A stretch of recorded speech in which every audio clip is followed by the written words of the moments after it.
Hey guys, Claire here, and in today's video, we're going to talk about all things Harry and Meghan. In the last video, we spoke about Prince Harry attending the event for the Invictus Games 10-year anniversary. While in the UK, the Prince, who is the global ambassador for Scotty's Little Soldiers, also attended a heartwarming event with about 50 children and young people who have experienced the death of a military parent for a fun-filled afternoon. And from the videos and photos seen, it looks like it was a fun time indeed.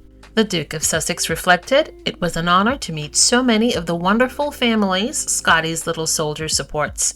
I have long believed in the mission of this charity, and I truly believe the work that they do foster community and create a space for young people to connect, grieve, but also to have fun together. I'm a huge supporter of their work, and I'm very proud to be their first global ambassador." In a heartwarming exchange, the Duke also shared his own battle with grieving and the loss of a parent at a young age. I didn't speak about losing my mum for well over 10 years. I thought, what is the point in talking about something that you can't change? And I was wrong. Talking about it changed my life. My favourite part of the day was definitely getting to sit in a circle with Prince Harry and some of the other members' council and have a chat with him about losing a parent, which was very nice because it felt very personal and like he understood what we were going through. What an incredible day we've had. It's been amazing. Prince Harry dropped in and spent some time with the children and young people that we support, and it was just incredible to see their faces light up, the fact that he's, given time out of his busy schedule to come and see them. It was a really special moment, really special event, and we're really excited to have Prince Harry as part of the team. After a packed whirlwind trip to the UK, Prince Harry was joined by his wife, Duchess Meghan, at Heathrow Airport.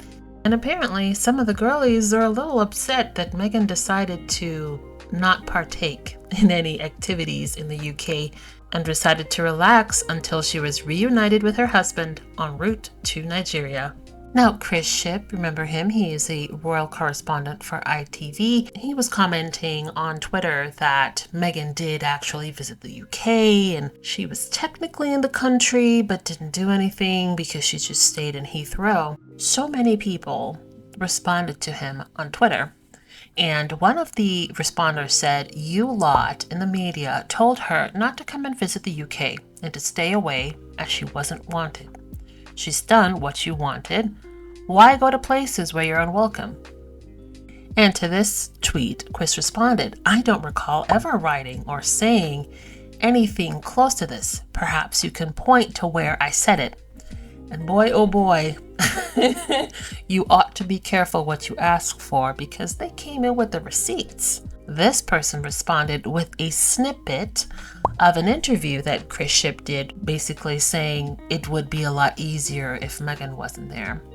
And, well, I didn't think that he responded after that receipt. So yeah, it's crazy to see the selective memories of some of the many people who made that environment so hostile for Meghan, moaning and groaning when she stays away and pretending that they did not contribute to the horrific experience that she's had in that environment. Come on, this is iconic of Meghan Markle to fly into London, into Heathrow Airport. And she's like, "I'm not even going to leave the airport." I've not been to the UK for 2 years and I'm going to keep it that way. She's probably sitting in the VIP lounge, sipping a champagne, waiting for hubby to arrive. He's finished what he needs to do. Now let's go to Nigeria together. We've been invited by the Nigerian government to talk about Invictus. It's not a royal tour, official, unofficial of any kind.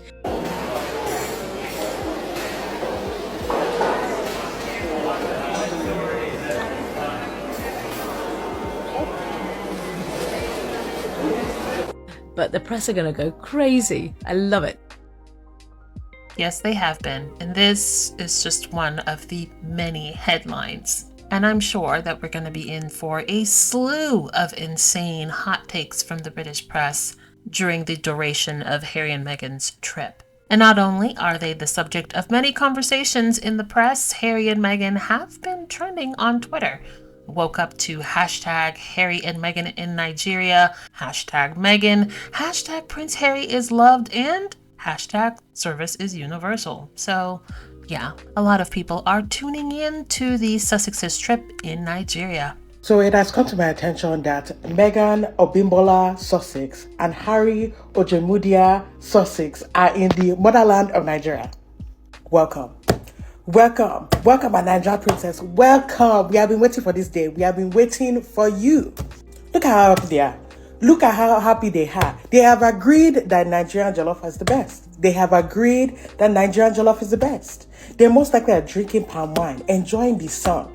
Oh my goodness. Continue this activity. Meghan, you look good. Harry, you look good. This is what enjoyment looks like. This is what enjoyment looks like. And that only happens in the glorious nation of Nigeria.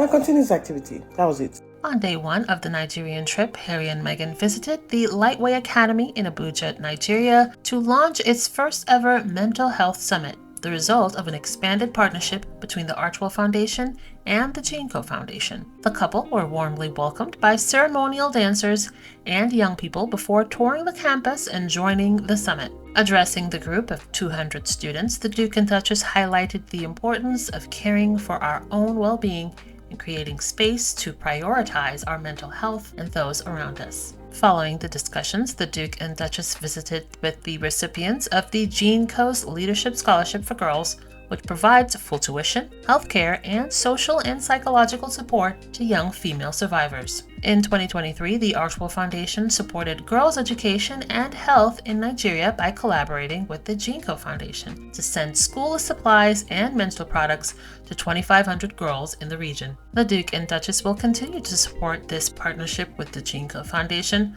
by providing hygiene products to an additional 1,500 girls and pregnant women through their foundation. There have been so many memorable moments from day one alone. I shudder to think how incredible it's going to be for the remaining 2 days of the trip. Some of my favorite moments are seeing all the smiling faces as Harry and Meghan takes selfies with the young girls, seeing them sing and dance and interact with the little ones.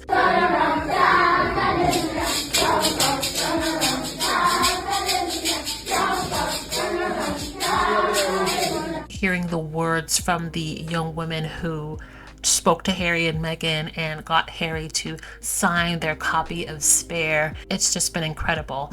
I cannot put it into words how it feels to meet the Duke and the Duchess. Oh my God, the Duchess. Oh my God, they're wonderful people. Just, on camera, they're good. But in person, holy moly. Meeting the Duke and the Duchess today made me feel like I could do anything. So I'm very happy he signed the book. He said, believe in making the change. And I feel that's something I'm going to hold close to me till the end of time. And one of the most heartwarming moments for me is seeing Prince Harry mirror his mother, Princess Diana, all these decades after, as he went to visit the wounded veterans at the hospital. Truly a full circle moment. We also got to see Prince Harry rocking a traditional Nigerian fit. And am I the only one who thinks that he actually pulls this look off? I will admit, I was laughing my butt off watching him get dressed, but he actually looks good. If the prince is incomplete, he will be complete with this. Now, just like the color.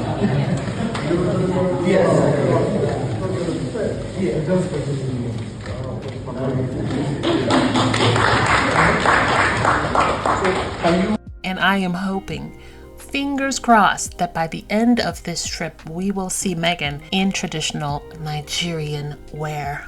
And among the other gifts that Harry and Meghan have received, one of my favorites has been the painting of Harry and his mother, Princess Diana.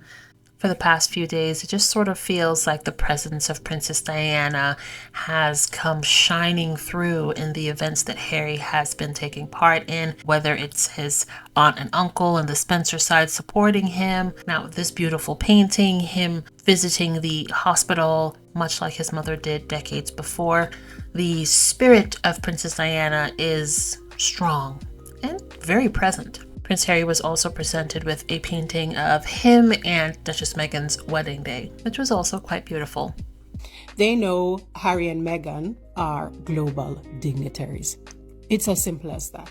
These are philanthropists, and like any dignitary or philanthropist, traveling to other countries to do their work. They represent their organizations and they represent themselves. Harry represents the Invictus Games. He's the patron of the Invictus Games. And also, they are the founders of Archewell. So they're there also because I know Archewell funded projects for Nigerian schools. So they are there in that capacity. But the British media keeps asking and throwing out news articles about why they're there as if they don't know, principally because they want people to say, who do they think they are? How dare they? Well, the truth is Harry and Meghan are very, very important people doing very, very important work. Now, we all know that the main focus of this visit was to meet with the veterans and to potentially create a relationship where Nigeria would host an upcoming Invictus Games. On day one, Prince Harry met up with around 50 courageous soldiers across 2 different wards, hearing about their stories of service and sacrifice and wishing them all a speedy recovery. A few of the men that Harry met today, he had already met in last year's Invictus Games. Remember, in the last Invictus Games was the first year that Nigeria actually participated. And how stunning are these black and white photos by Misan Harriman?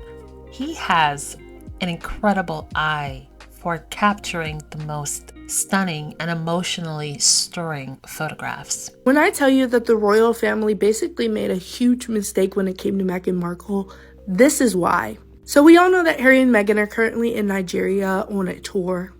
And while in Nigeria, they visited a school, and Meghan Markle made a speech which empowered the school children, stating that I see myself in all of you. It's a complete honor to have her first visit to Nigeria be here with all of you. And while they were there, Meghan Markle addressed all the young students and teachers of that school, stating, you know, every single one of you has a story. We all have a story. And there is no shame in any single one of your stories. Even on the hardest days or the darkest days, everything is a pillar of your strength by each of you being there. Your teachers see that in you, and we see that in you. Interestingly, so does our daughter Lily. She's much tinier than you guys, about to turn 3. A few weeks ago, she looked at me and saw her reflection in my eyes. She said, Mama, I see me in you. Now, she was talking literally, but I held on to those words in a different way. I thought, yes, I do see me in you, and you see me in you. But as I looked around this room, I see myself in all of you as well. First, I want to say that's such a cute story about Lily. And second, I want to say that Meghan always gives the best speeches. Like, she's so empowered and independent as a woman, and it just hits so deep in your soul. Like, that speech was brilliant. And that is why I stated at the beginning of this video that the royal family made a huge mistake when it came to Meghan Markle helping keep the Commonwealth under them, if that makes sense. I mean, when you think about it, Meghan looks like most of the people in the Commonwealth countries. Not a single other person in that palace does. Meghan really was the glue that held everything together, and the royal family really threw that away because of their hatred and You don't see William and Kate get this kind of love and affection when they go visit the Commonwealth countries. I'm just saying. And I'd have to say that I agree. Now, I don't know Harry and Meghan personally, but from watching them and listening to them, they sort of give off the aura of warmth and sincerity. Like they're seeing the people that they're interacting with. They're listening to what you're actually saying. And after that trip or interaction is long past, it feels like in some way they'll still remember it. When I've observed some other members of the royal family, sometimes it feels like sort of cold, or like they don't see the people as people, but more as subjects. I hope that makes sense. And again, I don't know any of these people, but that's just the feeling that I get. What about you guys? And while we're here, can we just take a moment to talk about how beautiful and glowing Meghan looks? The woman looks relaxed, moisturized, at ease. She is truly in her element.